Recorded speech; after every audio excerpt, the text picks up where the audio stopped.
그러니까 제가 생각하는 하루키의 달리기는 소설가로서 매일매일을 제대로 살기 위한 하나의 약속, 전제 조건, 뭐 이런 거였다.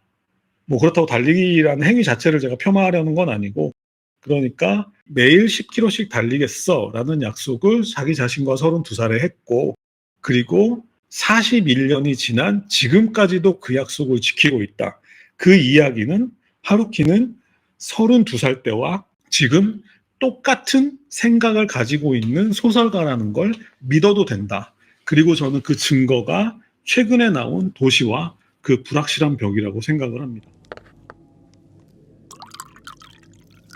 소설을 쓰면서 지켜왔던 자기 자신과의 약속들을 운동을 통해 설명하는 책이다. 그러니까 달리기라는 주제를 통해서 소설가로서 자신이 지켜왔던 것들을 말하는 책이다라고 생각하시면 될 것 같습니다.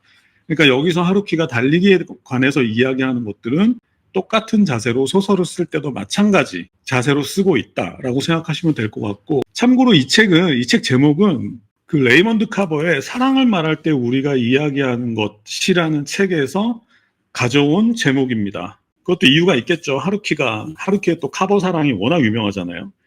그래서 카버의 작품들을 하루키가 워낙 좋아해가지고 카버의 전집을 하루키가 일본어로 직접 번역해가지고 일본에는 카버 전집이, 하루키가 번역한 전집이 나와 있을 정도로 하루키가 카버 사랑이 유명하고, 그래서 80년대 초에 제 기억으로는 한 84년쯤 대성당이 나올 때쯤이었는데, 그때쯤 이제 하루키가 미국 카버의 집에 방문을 해가지고 카버를 인터뷰를 합니다. 그 정도로 카버를 좋아했었는데, 인터뷰를 할 때 카버가 하루키한테 내가 곧 일본에 방문하겠다라고 약속을 했어요. 약속을 하고 하루키 입장에서는 이제 기다렸겠죠. 자기의 우상이 이제 일본에 방문한다고 하니까 기다렸을 텐데, 안타깝게도 이제 88년도에 아까 카버가 사망하게 되죠. 그래서 결국은 이제 카버가 일본을 방문하겠다라는 약속을 지키지 못하고 세상을 떴는데, 그런 이제 인연이 있었으니까 하루키가 이 책을, 달리기를 말할 때 내가 하고 싶은 이야기를 2007년도에 발표했는데, 아마 제 생각엔 책 제목을 정할 때 레이먼드 카버에게 헌정한다라는 느낌으로 이 제목을 정했고, 그리고 이 책을 발표하기 전에 그 미국에 있는 카버의 집에 찾아가서 미망인에게 이 책 제목을 좀 쓰겠습니다라고 말씀을 드리고 허락을 받고 이 책을 냈다고 합니다. 그러니까 이 책 제목에는 자신의 우상이었던 레이먼드 카버라는 작가에 대한 헌정의 의미도 담겨 있다, 이렇게 생각하시면 될 것 같습니다. 참고로 이 책 달리기를 말할 때 내가 하고 싶은 이야기는 하루키가 58세이던 2007년에 발표된 작품입니다. 그때 당시 이미 노르웨이 숲이나 태역 감는 새나 해변의 카프카 등 대표작들 대부분이 발표되었고, 그래서 이미 세계적인 명성을 얻고 있던 시기입니다. 그리고 시기적으로 보면 2007년이면 아마 하루키가 1Q84를 준비하던 시기가 아니었나 싶습니다. 자, 개인적으로 제가 이 책을 처음 접했을 때 받았던 가장 큰 충격이 있는데, 이미 그렇게 큰 명성을 얻었고 당연히 일반인들은 상상하지도 못할 만큼 큰 돈을 이미 벌어놓은 작가가 왜 등단한 지 28년이 지난 지금까지도, 그리고 노르웨이 숲이 발표된 지 20년이 지난 지금까지도 왜 매일 아침 뛰고 있나 하는 것이었습니다. 사실 1987년도에, 그러니까 20년 전에, 이 책이 발표되기 20년 전에 노르웨이 숲이 발표되었을 때 1년 동안 일본에서만 200만 부가 넘게 팔렸다고 해요. 그러니까 이미 노르웨이 숲이 1987년도에 발표되었을 때 이미 하루키는 평생 돈 걱정은 하지 않아도 되는 상황에 처했고, 게다가 그때 당시에 이제 일본에서 그 교수직 제한도 굉장히 많았다고 해요. 그러니까 이 책을 처음 접했을 때 당시에 이제 평범한 직장인이었던 제 입장에서는 돈도 있겠다, 편안하게 교수직 하면서 이제 명예도 얻고, 그리고 또 한 번씩 소설도 발표하면 정말 아름답게 살 수 있는데 왜 20년이 지난 지금까지도, 당시까지도 왜 매일 아침 뛰고 있는지, 그것을 제가 이해를 하지 못했다는 거죠, 처음에는. 그런데 이제 그 진짜 이유는 나중에 발표된 직업으로서의 소설가에도 자세히 나와 있는데, 그러니까 당시 하루키는 안락하고 명예로운 어떤 삶이 아니라 그냥 소설가의 삶을 살고 싶었다라고 얘기를 하고 있습니다. 그러니까 명예로운 소설가의 삶이 아니라 그냥 소설가의 삶을 살고 싶었다고 얘기를 하고 있는데요. 그러면서도 직업으로서의 소설가에서 그 얘기를 하죠. 돈이 많아져서 딱 하나 좋았던 점이 하나 있는데 이제부터는 끼니 걱정 없이 소설 쓰는 일에만 집중할 수 있게 되었다라는 거. 그러면서 그게 얼마나 커다란 행운인지 자신이 너무 잘 알았기 때문에 그것만으로도 그저 감사하는 마음이었다고 합니다. 그러니까 소설가가 소설을 쓰는데 밥 걱정 안 하고 끼니 걱정 안 하고 소설을 쓸 수 있게 된 것만으로도 자기는 너무너무 감사했고 그것만으로도 충분했다. 그러니까 그 이상의 것들은 자기하고는 상관없는 일처럼 보였고 나는 그러니까 기왕 소설가가 되기로 결심했으니까 평생 소설을 쓸 수 있다는 것만으로도 너무너무 큰 행운이라고 생각을 했다. 이 지점에서 제가 이제 하루키를 따라야 되겠다라고 결심을 했던 거죠. 자, 지금부터는 이 책에 적힌 내용을 바탕으로 삶에 대한 하루키의 태도에 대해서 좀 알아보겠습니다.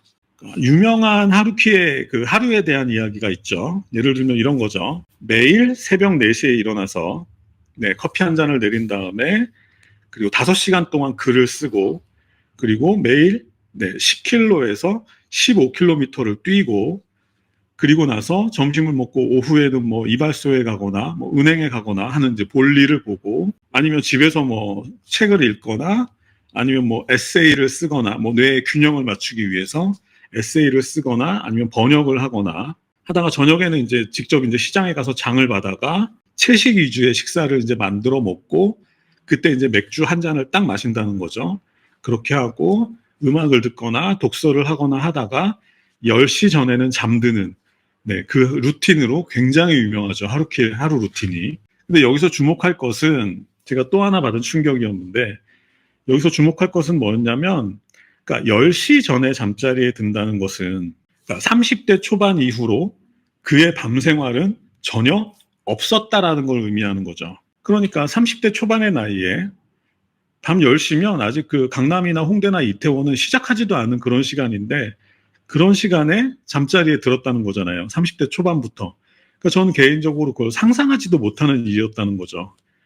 그런데 이제 하루키가 젊은 시절에 그 발표했던 에세이를 보면 그 유명했던 그 단짝 있잖아요. 안자이 미즈마루라고 그 일러스트레이터. 하루키가 유명해지기 전에 계속 잡지사 취재를 같이 다니면서 뭐 열심히 이제 함께 일을 했었는데 그 하루키가 젊었을 때 쓴 에세이를 보면 그런 일화가 자주 등장하죠. 뭐 안자이 미즈마루하고 저녁을 먹고 있는데 안자이 미즈마루가 계속해서 놀리는 거죠. 하루키가 일찍 자는 걸 아니까 놀리는 거죠. 오늘 좋은 데 데려가 줄까? 막 이렇게 놀리면 한 9시쯤 되면 하루키가 그런 이제 안자이 미즈마루 앞에서 이제 꾸벅꾸벅 졸고 있는 장면들이 이제 자주 등장하는데 그만큼 이제 하루키는 이른 나이부터 밤 생활을 포기하고 글을 쓰기 위해서 그런 루틴을 만들었다라는 거죠. 안자이 미즈마루는 안타깝게도 몇 년 전에 돌아가셨죠. 그런 내용을 처음 들었을 때 이제 생각했던 거는 우리 흔히 그런 비유 많이 하잖아요. 뭐 악마와 거래를 한다, 계약을 한다 이런 얘기를 많이 하는데 당시에 만약에 30대 초반에 하루키가 악마와 계약을 했다면 아마 그런 계약이었을 것 같다. 그러니까 악마가 하루키한테 좋은 소설가가 되게 해주겠다. 대신 너의 사생활을 내놔라. 그러니까 뭐 조금 과장해서 말하자면 좋은 소설가가 되게 해줄 테니 너의 청춘을 나에게 달라. 이런 계약을 하지 않았을까 하는 생각을 했었습니다. 그래서 개인적으로 북카페를 준비할 때도 이제 그런 내용을 읽었으니까 뭔가 내가 얻으려면 뭔가를 내놔야 되는구나를 이제 계속 생각을 했었는데 결국은 저도 이제 하루키하고 비슷한 걸 내놔야 했었죠. 그러고 난 지도 저도 그 계약서에 도장을 찍은 지도 벌써 10여 년이 다 되어 가는데 지금도 그게 결코 쉬운 일이 아니라는 것을 느낍니다. 그러니까 제가 악마에게 내놓은 것, 뭐 하루키가 내놓은 것도 비슷한 건데 결국은 사실은 별건 아니죠. 뭐 예를 들면 이런 거죠. 뭐 퇴근 후에 친구들하고 뭐 순댓국에다가 소주 한잔 한다든지 아니면 뭐 가끔씩 뭐 1박 2일로 가벼운 여행을 혼자 떠난다든지 아니면 이렇게 좋은 가을날 이제 혼자 뭐 숲속을 산책한다든지 이런 것들이에요. 근데 이런 것들을 내놔야 뭔가를 제가 원하는 어떤 걸 얻을 수 있는데 이걸 내놓고 나서 생각을 해보니까 그냥 순댓국에 소주 한잔하는 이런 것들을 내놓고 나서 생각을 해보니까 그게 얼마나 소중한 건지를 나중에 깨닫게 되었다라는 거죠. 하루키는 그것도 30대 초반에 밤 10시 이후의 밤 생활을 아예 다 포기했다라는 거죠. 소설가가 되겠다는 단 한 가지 이유만으로. 그리고 소설가로서 성공한 이후에도 지금까지도 그것을 지키고 있다는 게 너무너무 대단한 일이죠.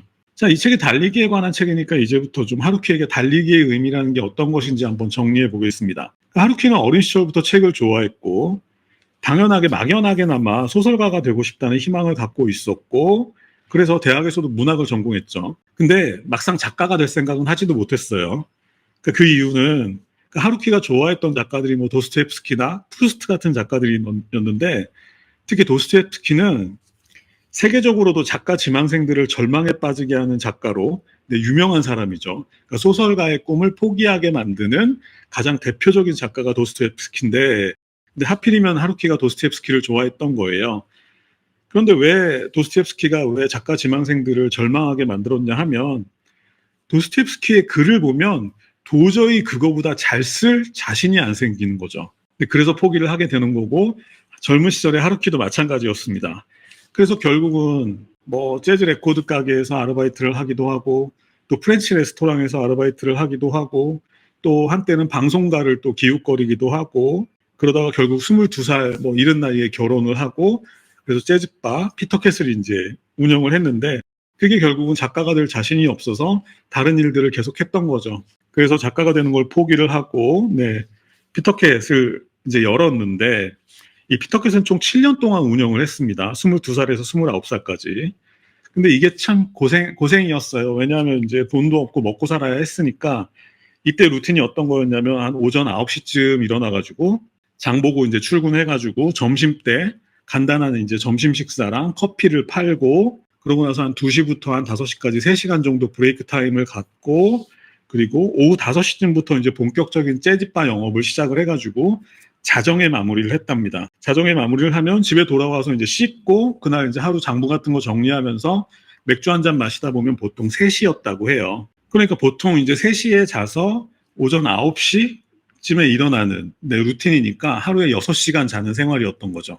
근데 당시에 이제 하루키가 20대여가지고 그나마 좀 버틸 수는 있었다고 하는데 얼마나 힘들었겠어요. 근데 그런 생활을 하다가 또 이제 그 재즈바를 하던 시즌이 마지막엔 또 그 집에 돌아와서 또 소설을 또 썼잖아요. 그 부엌 테이블에 앉아가지고. 그러니까 더 잠이 부족하고 더 피곤한 생활이 지속되었던 거죠. 근데 그때까지는 아직 20대라서 버틸 수는 있었지만 그럼에도 불구하고 이제 몹시 피곤한 생활이었다고 하는데 또 게다가 당시에는 하루키 술을 엄청 좋아했고 담배도 하루에 2갑씩 피웠다고 합니다. 그리고 딱히 운동이라고는 하지 않으니까 살이 엄청 쪘었다고 합니다. 그 피터캣을 운영하던 시절에 하루키를 찍은 사진들이 있는데 그 사진들 보면 하루키가 동글동글합니다. 살이 쪄가지고 어쨌든 그러다가 이제 1979년에 첫 작품인 바람의 노래를 들어라를 발표하고 신인상까지 이제 받게 되었는데 그러니까 사실 이 소설은 그렇게 하루 일과를 마치고 집에 돌아와서 새벽 시간에 맥주 한 캔을 놓고 부엌 식탁에 앉아가지고 쓴 글이었죠. 그런데 그렇게 쓴 글이 상을 받을 정도로 가능성을 인정받으니까 이제 같은 방식으로 한 작품을 더 썼는데 근데 그 책이 1973년에 핀볼이라는 작품이었습니다. 요게 망했죠.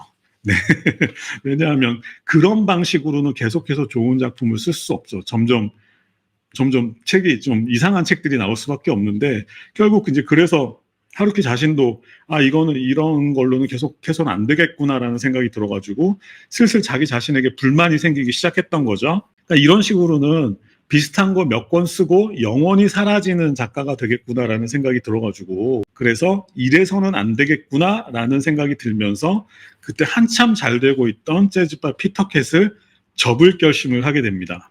자, 그 얘기도 굉장히 긴데 오늘은 그 얘기를 하는 날이 아니니까 그냥 넘어가고 자, 그래서 피터캣을 접고 처음 쓴 글이 홋카이도로 양사나이를 찾아 떠나는 이야기가 담긴 양을 쫓는 모험이었습니다. 보신 분들도 계시겠지만 확실히 양을 쫓는 모험은 움직임도 있고 그래서 그 움직임 속에서 이야기들이 막 피어나는 게 느껴져요. 아직까지는 운동을 시작을 안 했습니다. 그때까지는 하루키의 일상은 예전과 별로 달라지지 않았습니다. 그러니까 제가 말씀드리는 건 뭐 술, 담배 뭐 이런 것들이죠. 근데 이제 양을 쫓는 모험을 발표하고 나서 하루키가 뭔가 욕심이 생긴 거죠. 욕심이 생겼고 뭔가 이래서는 안 되겠구나라는 생각을 하게 되었는데 장편 소설은 보통 6개월에서 1년, 뭐 길게는 2년까지도 걸리는 아주 긴 작업입니다. 이게 중요한 얘기입니다. 그런데 그 장편 소설을 쓰는 도중에는 매일매일 일정 분량의 글을 써야 하는데 문제는 컨디션이 좋을 때는 아무 문제 없겠죠. 예를 들어서 뭐 하루키가 매일 A4 4장을 쓴다 하면 컨디션이 좋을 때는 4장 정도 쓰는 건 아무 문제도 아닐 텐데 이 인간이라는 게 당연히 컨디션이 좋을 때가 있으면 나쁠 때도 있잖아요. 그런데 문제는 컨디션이 좋을 때는 문제가 없는데 컨디션이 나쁠 때는 글도 같이 나빠집니다. 근데 하루키도 장편 소설을 양을 쫓는 모험을 쓰다 보니까 자기의 컨디션이 좋고 나쁨에 따라서 글의 수준이 달라진다라는 걸 하루키가 느낀 거예요. 본인이 자각한 거죠. 그런데 그때 이제 하루키는 이렇게 생각을 하는 겁니다. 만약에 자기 자신에게 타고난 재능이 부족해서 이만큼밖에 못 쓴다라면 오케이, 인정하겠어, 받아들이겠어 하겠는데 자기 컨디션이 좋고 나쁨에 따라서 글의 품질이 이렇게 들쭉날쭉하는 것을 그 상황을 하루키의 성격에 받아들이지를 못한 거예요. 그래서 결심을 한 거죠. 컨디션을 매일 일정한 수준의 컨디션을 유지하겠어. 그렇지 않으면 나는 소설가가 될 수 없어. 라고 결심을 하고 그날부터 운동을 시작한 겁니다. 운동을 시작하면서 하루키가 같이 시작한 것들이 있습니다. 일단 술을 왕창 줄였죠. 매일 위스키 맥주를 뭐 계속 마시던 사람인데 그냥 저녁 때 맥주 한 잔으로 술을 확 줄여버리고 그 다음에 하루에 2갑씩 피던 담배를 아예 끊어버리고 그리고 채소 위주의 식사를 하기 시작하고 그리고 고기도 좋아했었는데 고기를 거의 끊어버리고 단백질은 생선에서만 섭취하는 걸로 하면서 그때 달리기를 시작한 겁니다. 이때가 하루키의 나이가 32살 때였습니다. 네, 메이비님 정직한 몸에서 글이 나온다는 거죠. 그래서 양을 쫓는 모험을 쓸 때 자신의 그런 결과를 확인하고 이대로는 내가 소설가가 될 수 없어 라고 결심하고 운동을 시작하고 술을 끊고 담배를 끊고 채식 위주의 식단을 하고 그 다음에 고기를 끊고 생선으로 넘어갔다는 거죠. 여기까지가 이제 그 하루키가 운동을 해야겠다라고 결심하기까지의 이야기였고 그리고 아까 하던 얘기는 어려서부터 단체 운동은 정말 싫어했다고 합니다. 그러니까 뭐 학교에서 뭐 체육 시간에 단체로 2바퀴 뛰고 이런 거는 죽기보다 싫어했었는데 하지만 혼자 수영을 하거나 혼자 달리기를 하는 것처럼 혼자 하는 운동에는 하루키는 거부감이 없었다고 해요. 어렸을 때부터. 게다가 하루키 소설 좋아하시는 분들이라면 잘 아시겠지만 하루키가 뭔가 거추장스러운 걸 되게 싫어해요.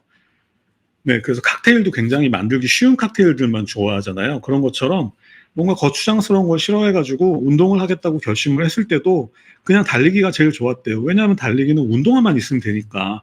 그리고 어디에선 뛰어다닐 수도 있는 거잖아요. 그래서 달리기를 시작했다고 합니다. 그런데 하루키도 사람이니까 처음에는 이제 매일 뛰는 것이 이제 곤욕이었다라는 거죠. 처음에는 이제 20-30분만 뛰어도 완전히 이제 숨이 차서 견딜 수가 없을 정도였는데 그러다가 이제 1시간 정도는 견딜만한 정도까지 이제 몸을 끌어올린 다음에는 또 다른 문제가 생겼다는 거예요.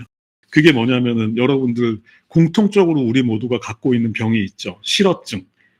하기 싫어증. 익숙해질만 하니까 하기 싫어증이 찾아왔다라는 거죠. 그래가지고 뛰기 싫어가지고 오늘도 나가야 되나 이제 그런 생각밖에 안 들었다는 거죠. 왜냐하면 하루키도 인간이니까. 그때 하루키가 자기 자신에게 이런 얘기를 했답니다. 저기 지하철을 봐라. 저 사람들은 매일 아침 저 지옥철에 시달리면서 1시간, 2시간씩 저렇게 출근을 해서 회의 시간에 깨지고 그리고 퇴근할 때도 완전히 녹초가 돼서 퇴근하는 저런 사람들도 있는데 너는 1시간 뛰는 것도 힘들다고 지금 궁시렁거리는 거냐? 라고 자기 자신을 이제 채찍질했다고 합니다. 그러면서 그때 이제 새벽 4시에 일어나는 루틴도 그때 같이 만들어진 거죠. 계산해 보니까 4시에 일어나서 5시간 글을 쓰면 이제 오전 9시고 오전 9시에 이제 아침 먹고 나가서 1시간 정도 뛰면은 오전 안에 모든 스케줄이 끝나는 거잖아요. 그럼 이제 점심을 먹고 오후에는 이제 볼일 보고 이러면서 이제 저녁 때 일찍 자는 루틴이 그 32살에 만들어졌다라는 건데 그런데 그렇게 해서 이제 상징적인 장면이 나오는데 이것도 이제 사람의 성향인데 그렇게 이제 달리기에 익숙해지다 보니까 결국은 그 하기 싫어증에서도 벗어나면서 매일매일 뛰는 게 그리고 매일 아침에 5시간 글을 쓰고 매일매일 뛰는 게 이제는 완전히 몸에 익은고 나니까 그때 또 다른 욕심이 생겼다라는 거죠. 마라톤이라는 것에 도전을 하게 됐다라는 거죠. 그래서 그 이후로 이제 매년 한두 번씩은 마라톤 완주를 하고 계시고, 이 책은 이제 2007년도에 나온 얘기라서 그 이후의 얘기는 못 들어봤는데, 제가 최근에 듣기에는 올해 하루키가 74살이거든요. 지금도 1년에 한 번씩은 마라톤 완주를 한다고 합니다. 그러니까 지금도 그렇게 살고 계시는 거죠. 그리고 이 책에는 마라톤을 하다가 이제 뭐 예를 들어서 뭐 100km 울트라 마라톤을 하기도 하고, 그 다음에 트라이애슬론 있죠. 뭐 그 사이클, 수영, 마라톤 이렇게 섞여 있는 거, 이런 걸 하기도 하면서 계속해서, 그러니까 전제는 뭐 운동 좋아하시는 분들한테는 조금 다르게 들릴 수도 있겠지만, 제가 생각하기에 전제는 하루키는 소설가로서 매일 적정 수준의 체력을 유지하기 위해서 달리기 시작했고, 그 달리는 행위 자체가 또 하루키가 뭔가 글을 쓰면서 받았던 어떤 스트레스를 해소하는 또 다른 수단으로 또 기능하게 되었다. 익숙해진 다음에. 그래서 지금까지도 74살이 된 지금까지도 매년 한 번씩 마라톤 완주를 한다라는 얘기는 지금도 그 습관을 지키고 계시다는 거잖아요. 4시에 일어나서 5시간 글을 쓰고 매일 아침 10km를 뛰고 그 다음에 10시 전에 자고, 그 습관을 지금도 갖고 계시고, 그래서 지금까지도 마라톤 완주를 할 만큼의 체력을 유지하고 계시다는 거잖아요. 그 본질은 그거였죠. 컨디션에 따라서 그 들쭉날쭉한 글을 쓰고 싶지 않다라는 그 마음에서 시작해서. 그러니까 그 이후에 나온 하루키 글을 보면 글들이 평탄해요. 물론 나중에 이제 교정도 많이 받겠지만 평탄해요. 들쭉날쭉이 없어요. 그 힘으로 끝까지 밀어붙이는 거죠. 예를 들어서 일큐84처럼 1500페이지 되는 책들도 보면 글이 흔들리지 않아요. 내용은 물론 더 재미있는 부분이 있고 조금 덜 재미있는 부분이 있겠지만 적어도 글 자체가 흔들리지는 않아요. 그러니까 제가 하루키를 사실 존경하는 이유는, 하루키가 뭐 니체의 표현대로 뭐 위버맨시나 초인이어서가 아니라, 하루키도 인간인데 자기가 인간이라는 걸 알고 한계가 있는 인간이라는 걸 알고, 하지만 가능한 한 그것을 극복하기 위해서 너무너무 노력하는 모습이 보이기 때문에 존경하는 겁니다. 그래서 개인적으로는 저는 그 노르웨이 숲하고 같은 시기에 쓰였던 댄스 댄스 댄스라는 작품을 굉장히 좋아하는데, 댄스 댄스 댄스라는 책 보면 표지에 이렇게 써 있어요. 뭐 춤추는 젊은이들의 성과 사랑 뭐 이렇게 써 있는데, 사실 그런 내용 아닙니다. 그 책에서 하루키가 말하는 그 댄스의 의미는 어설프더라도 자신만의 스텝을 오랫동안 꾸준히 밟아가다 보면 언젠가는 다른 사람들의 춤을 흉내내는 게 아니라 자신만의 춤을 출 수 있게 된다라는 그 메시지가 담긴 책이에요. 그러니까 개인적으로 저는 하루키의 평생을, 삶 전체를 그 문장으로 요약할 수 있을 것 같다고 생각합니다. 그러니까 꾸준한 노력을 통해서 어느덧 자신만의 스텝을 밟을 수 있게 된 작가가 그 춤을 평생토록, 또 이걸 비유적으로 말씀드리자면 영원히 하루키라는 작가가 그 춤을 추고 있는 거죠. 자기만의 스텝을 밟으면서. 근데 저희 같은 사람들은 그 모습을 보면서, 아, 한 사람의 인생은 저래야 하지 않을까라는 생각을 하게 된다는 거죠. 거기에서 하루키라는 사람에 대한 어떤 존경심이 생겨난다는 거죠. 그리고 오늘 준비한 마지막 얘기까지 하고 마무리하겠습니다. 이 책 끝에 되게 유명한 얘기 나오죠. 하루키의 묘비명. 묘비명 하면 제일 유명한 게 그 아일랜드 극작가인 버나드 쇼의 묘비명이 제일 유명하죠. 우물쭈물 하다가 내 이럴 줄 알았다. 이게 제일 유명한데, 사실은 그것은 거짓으로 밝혀졌죠. 실제로 버나드 쇼의 묘비명은 이거라고 합니다. 이만하면 살 만큼 살았다. 이게 버나드 쇼의 묘비명이라고 하고요. 개인적으로 가장 좋아하는 묘비명은 역시 제임스 조이스의 묘비명입니다. 여러분도 이거 들어두시고 기억해 두시면 좋은데, 제임스 조이스의 묘비명은 이겁니다. 그는 살며 사랑하고 웃다가 떠났다. 이게 제임스 조이스의 묘비명이고, 제가 개인적으로 가장 좋아하는 묘비명이고요. 이 책 마지막에 나오는 하루키의 묘비명은 이겁니다. 무라카미 하루키, 적어도 끝까지 걷지는 않았다.